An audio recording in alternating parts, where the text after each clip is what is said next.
Good morning, Santa Clarita. Welcome to Aging with Power, sponsored by Comfort Keepers in Home Care. I am your host, Myles McNamara, and our show focuses on the topics and the challenges that we face on this journey that we call aging. We'll begin aging from the moment we take our first breath, and we'll be covering all aspects of the timeline from time to time, from the womb to the tomb.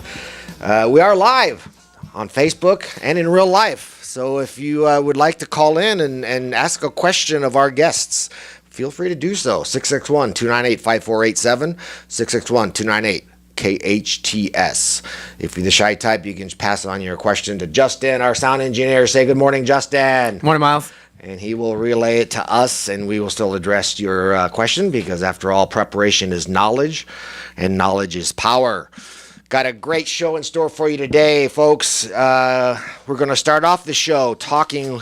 I should have asked you before the show, Alex, how to pronounce your middle name here, but Alexandra, I'm going to say Diebold. Yeah, you did well. There you go, Fox. She has a lot of acronyms after her name, but she is the Director of Critical Care Services at Henry Mayo Hospital, and she is here to talk with me today because, like they only deserve 1 week, right? It is National Nurses Week.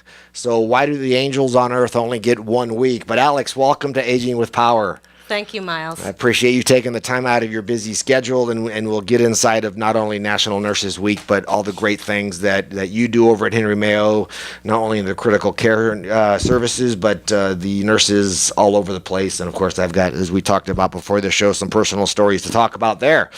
And then the second half of the show, oh geez, I took a bribe. And but no, second half of the show, folks, is going to be a dear old friend, and you can interpret old either way. But Jerry Green from Universal Studios Hollywood days in my past has now become an author. And Jerry has written a book, 25 Years Inside Universal Studios. And it's his second book, and we'll get into that. But Jerry, man, thanks. Good to see you. Thanks for coming on. Well, it's my pleasure. My pleasure. Sorry, yeah. But Jerry goes back a long way at Universal. I myself had like a 15-plus year career at Universal Studios, so it's going to be fun to not only talk about the book, but some of the old war stories at Universal and some of the amazing people that we've met along our journey with Universal Studios. It was sort of the litmus test of actors and people coming into Hollywood. Your first job was usually at Universal Studios in some capacity. That's right, yep. But before we get going, there's a couple things coming up that I'd like to talk about, as I always do. Going on, both of these are connected with our Santa Clarita Valley Senior Center. Some things happening, so get your save the date calendars out if you don't already. One's actually just coming up next week. It's called Knowledge is Power, Aging with Dignity, and it's a special event they're having over the Senior Center called Empowering the Caregiver. We've talked about on the show in the past about the family caregiver and just the role of the caregiver in general when we're caring for aging loved ones or ill or challenged with whatever. The featured speaker is Dr. Jill Brink. She's leading geriatric and dementia care specialist. But it's Thursday, May 18th, 6 p.m. to 8 p.m. Best part about it is it is free, and it's over at our Santa Clarita Valley Senior Center, 22900 Market Street. So for more information or RSVP, call Suzanne Nelson, who's our Director of Supportive Services over there, at 661-259-9444. Again, Thursday, May 18th, 6 p.m. to 8 p.m. They'll be serving food, but most importantly, discussing empowering the caregiver and what you need to know. Jill Brink, the guest speaker. Dr. Jill Brink, I should say. Sorry, Jill. And then the following month, so just kind of get, as I said, the to-do date thing going, is they have their annual Touch a Truck fundraiser that benefits our Santa Clarita Valley Senior Center, and that's on June 17th, 9 a.m. to 1 p.m. at Central Park. Again, Touch a Truck, and it's chaired by our city council lady, Ms. Marsha McLean, and it has all types of trucks out there, from first responders to military vehicles, film industry vehicles, and a lot more. And there'll be a guest appearance from Smokey the Bear. So it's an awesome day to bring the kids out and raise some money for our senior center. But being that it is, and they do this every year, it is Father's Day weekend. So if a dad brings out a child with him, preferably his. No, I'm kidding. But you will have free admission into Touch a Truck. So again, that is Saturday, June 17th. Is that a Saturday? Well, it's June 17th, 9 a.m. to 1 p.m. at Central Park. Touch a Truck, raising funds for our Santa Clarita Valley Senior Center. So we are going to run away and take our first break, and when we come back, we will be talking with Alex. Is it okay if I call you Alex? You call me Alex. Okay. From Henry Mayo's Critical Care Unit, and in the second half of the show, we will be talking with Mr. Jerry Green, author extraordinaire. And don't forget, folks, we are live on Facebook, so you can go to KHTS Radio, like that page, and bring us on up, and you can see how much Jerry's aged. Thanks a lot. I haven't aged a bit, right? But anyway, so don't go away, folks. We got a great show in store for you. You're listening to KHTS on your hometown station, AM 1220 KHTS. Welcome back, folks. You're listening to Aging with Power on your hometown station, AM 1220 KHTS. I'm your host, Myles McNamara. And if you are just joining us, great show in store for you today. This is National Nurses Week, and joining me from Henry Mayo Hospital is Alexandra Diebold-Fox. She is, we'll put that second half in there, Alex. MSN, RN, CCRN, all these acronyms, she'll get to that, but she's the Director of Critical Care Services at Henry Mayo, here to talk about not only the National Nurses Week, but all the amazing things that these ladies and gentlemen do as nurses. And then the second half of the show, I'll be talking with author Jerry Green with his new book, 25 Years Inside Universal Studios. And he and I have a lot of common denominators along that path as well. But again, Alex, welcome to the show. Happy National Nurses Week. Thank you, Myles. And so glad you could take time out of your busy schedule. So why don't we start off a little bit about Alex, and then how you came to be with us here locally, and then let's talk about these amazing angels on earth that we call nurses. Okay, about me. Well, It's all about you. it's all about me. I've been a nurse for 11 years now. I came to the States from Germany. I was a physician's assistant there, and then wanted to do something in the healthcare business again, and decided to go to school for nursing over here. I worked at Bellevue in New York for my first couple years, which gave me quite an experience, and then moved to California a couple years into my career, and moved up in critical care to become assistant manager, and then Henry Mayo reached out to me in 2014-ish something, and offered me the critical care director position. Nice. Yeah. Well, welcome. And I know we talked a little bit off air before the show that I had my little experience over at Henry Mayo 3 years ago. I had a dumbass, pardon my expression, wrestling match with a tractor that I did not come out very well. And I asked you his name before the show. I could remember Patrick. What's Patrick's last name over at ICU? Currid. I mean, one of my guys over there that was with me at my side almost 24/7 while I was spending time in the ICU. But so what's sort of the birth of this National Nurses Week? I mean, obviously you guys deserve more than a week, but let's talk a little bit about National Nurses Week, how did it come about, how you guys celebrating over there? Well, American Nurses Association creates a theme every year. I think this year is nursing the balance of mind, body, and spirit. Yeah, I wrote that down actually. The healthy nurse or something like that. What do we do? The healthy nurse. Year of the healthy nurse. Yeah, balance of mind, body, and spirit. Right. And we adopt the theme, and we have a committee at Henry Mayo that builds an event around the theme. Basically, tomorrow, all nurses will get lunch and dinner. They will have free massages, Tai Chi training. They'll show slideshows of nurses and families having fun. It's basically just for us to acknowledge how special the nurses are at the hospital and how much we care for them. Right, and there is that old saying that we talked about too: doctors diagnose, nurses heal. Mm-hmm. You know, and that the lady that we talked about too, because I'm so brilliant with names, that was one of my nurses on the floor. What was, remind me of her name again? Ruby. Ruby. So Ruby, if you're listening, thank you. I mean, these gals spent many nights with me, but there were a plethora of different nurses over there. And the thing that I've just found, and it's a no-brainer, but just the common denominator of the passion and the heart and the caring spirit of all your nurses over there. And so I might crash your party tomorrow and bring something, to help you all celebrate and stuff. But I was reading some of the bullet points that you'd sent me, in our conversations before the show, and you talked about the evolution of the role of the nurse from then to now, which really has expanded. I mean, the nurses are so much more involved in the daily care and stuff. So kind of give me your take on that. Well, if you look at it, when nursing started, it kind of was an evolution of the caretaker, right? Women were caretakers, so they were naturally going to be the ones that take care of sick people. And it was really just like mothers passed it on to daughters. This then, I think in the early 1800s, Florence Nightingale, our mother of the profession, started some rudimentary training program, but there was still no official training program. In the early 2000s, in the early 20th century, we then had training programs that focused mainly, though, on little medical knowledge, mostly customer service, right? And you had to be a girl. Always is that female nurse. To now, if you look at it, nursing is its own profession. Many nurses are now masters and doctorate prepared. And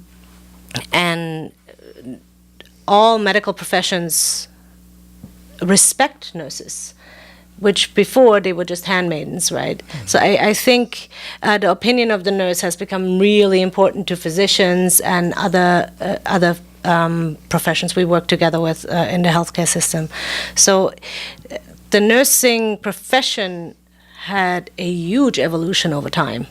And especially the biggest evolution is the male into the profession of nursing. When was that really I mean, that really started to increase. Nowadays, we don't even think about it. But when did that really start to happen? Do you recall? I'm not quite sure, but I know that even in the 1980s, it was rare to see a male nurse. That has become much more and more common now. Right. And as far as your critical care division over there versus, I mean, obviously there's a hierarchy of nurses, and as nurses come into the profession, which is obviously a calling, that's why it doesn't matter if you're male, female, or what have you. So what's the progression? I mean, obviously you're not put into the ICU or critical care unit right out the gate. So is there a progression, and how does Henry Mayo groom their nurses? Well, what we do currently is nurses often start in medical surgical unit or telemetry unit. Mm-hmm. They get that training there, and then down the road they get to, we do once a year in critical care, we do a transition program where we take nurses from the other levels of care and we put them through an extensive training program which could take up to 4 to 5 months, where we train them. They get a lot of didactic knowledge. They go through an American Association of Critical Care Nurses program. It's an Essentials of Critical Care training program, which is like 52 CEUs. And they go through extensive classes and then get the training on the floor, which is amazing because we get to train and groom our own nurses. There's a progression in their profession, which is beautiful. Right. All right. Well, we're going to run away for our next break. When we come back, we'll continue our conversation with Alex. Talk a little bit about some of the other things that we have going on over at Henry Mayo, including kind of a side note, but the old the teddy bear drive that we're doing over there. I mean, but anyway, so don't go away. We're going to talk about that. You're listening to Aging with Power on your hometown station, AM 1220 KHTS. Welcome back, folks. You're listening to Aging with Power on your hometown station, AM 1220 KHTS. I am Myles McNamara, and we are talking with Alex from Henry Mayo. She is the Director of Critical Care Services, and we're talking about not only the wonderful things nurses do, but the fact that it is National Nurses Week. And so, again, Alex, thanks for your time. Thank you for having me, Myles. And so let's talk a little bit about what Henry Mayo does for their nurses, how you guys, cultivate your nurses, how many folks you guys touch on an annual basis. I mean, so kind of bring us up to the amazing things that, because I know Henry Mayo's vision statement over there, being on the board and all, and so I mean, and they really do walk the walk. Absolutely. We love our nurses. We couldn't do what we do without the nurses. They are the ones that truly care for the patients 24/7. In order for us to help them emotionally, because it doesn't leave nurses unfazed when we take care of patients day in and day out and have difficult cases that we have to deal with. You don't see them while they're doing well. No. Sometimes we do. That's a nice thing when patients come back and say hi, but that's not very often. And for critical care, it's very rare because patients mostly don't remember their stay in critical care. They will remember when they get down to telemetry or medical surgery unit, but they don't remember their stay in critical care.